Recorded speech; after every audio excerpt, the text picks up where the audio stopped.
Bon, comme promis, aujourd'hui on va se faire un petit démontage, remontage du QX95. J'avais pété la frame, j'ai fait une magnifique réparation à grands coups de cure-blanc et gaffeur, qui marchait quand même pas si mal en attendant les frames, parce que bon, faut le temps qu'elles viennent de Hong Kong, donc ça prend un petit peu de temps. Donc maintenant qu'on a reçu ces frames, on va tout démonter, puis tout remonter, ça nous permettra de faire un petit peu l'anatomie d'un drone, les émetteurs, moteurs, contrôleurs, on va les monter tout ça déjà.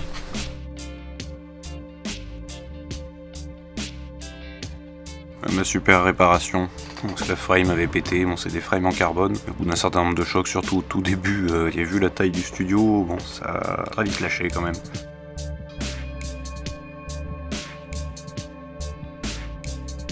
Alors voilà, QX95 en morceaux. Bon, il n'y a pas tant de choses que ça au final. Donc on a bon, la frame en carbone, avec un petit support pour le dessus, des supports de moteur, plus les vis.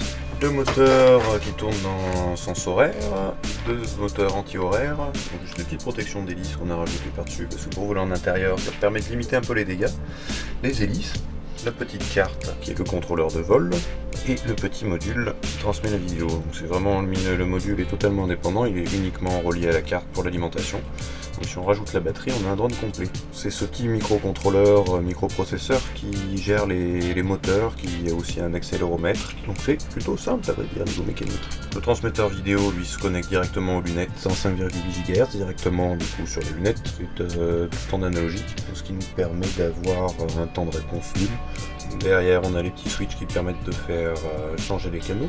Et là la petite carte de vol avec son antenne qui elle du coup reçoit et émet en 2,4 GHz. Les petits moteurs, donc c'est des moteurs brushed, c'est des moteurs qui ont une durée de vie beaucoup plus courte par aux moteurs brushless qui sont quand même un petit peu plus chers, qui ont beaucoup moins de frottement.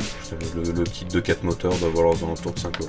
Le kit complet pour le QX95 on le trouve aux alentours de 60-70 € sur Banggood, auquel il faut rajouter les batteries, mais qu'il faut prévoir, en gros ça fait un petit drone aux alentours des 80 €. Donc voilà, donc un petit drone très miniature qui doit peser, je crois qu'on est à 53 grammes avec la batterie sur celui-ci. On va commencer par remonter la frame.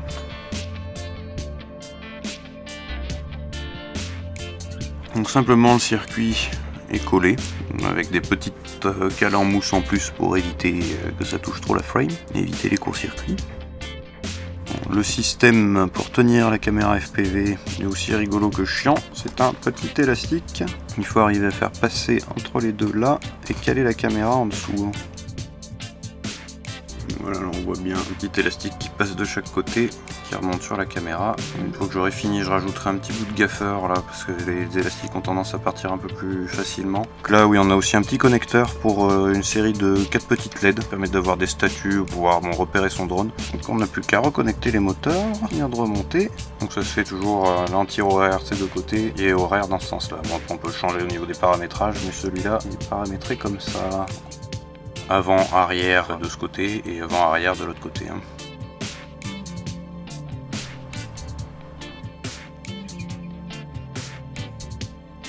Et voilà l'essentiel du drone de remonter. On va essayer déjà de se reconnecter avec la télécommande, voir si ça tourne bien avant de remonter le reste.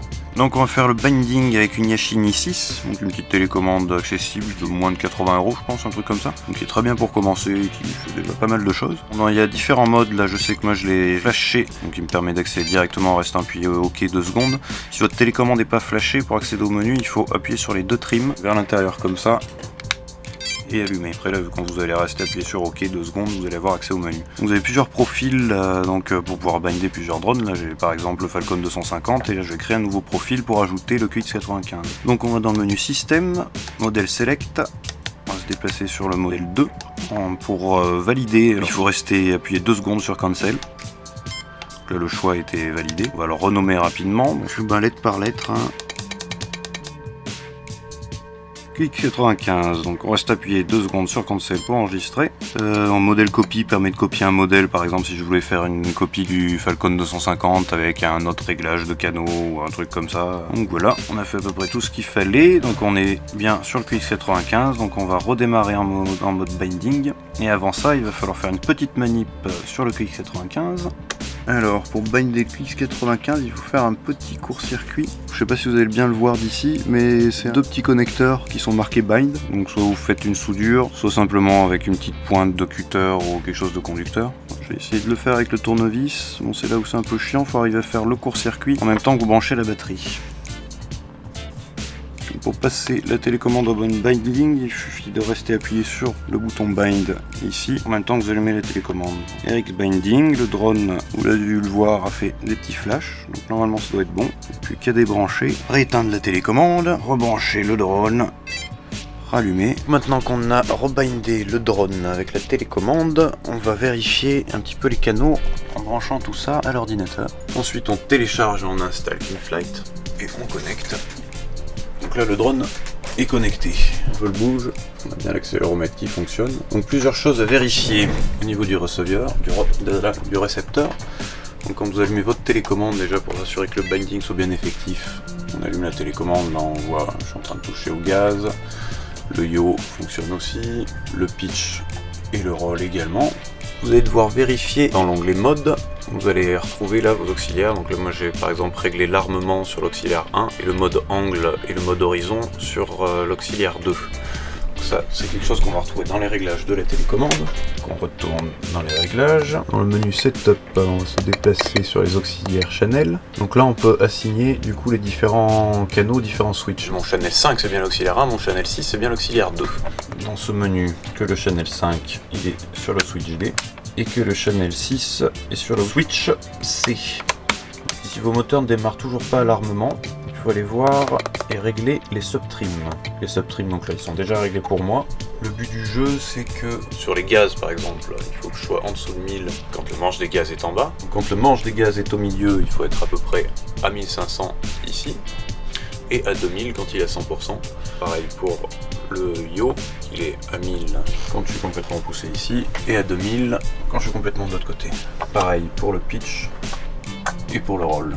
Si vos gaz sont un peu trop poussés, l'armement ne marchera pas. Donc là normalement on est à peu près bon. On va éteindre la télécommande, on reconnecte la batterie.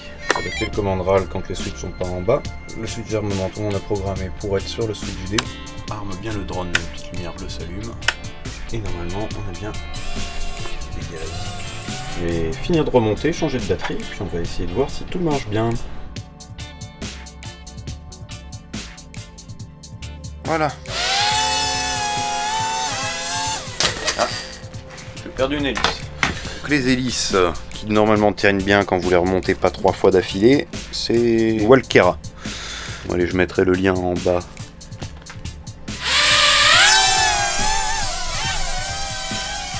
Voilà ce que ça donne à peu près dans les lunettes.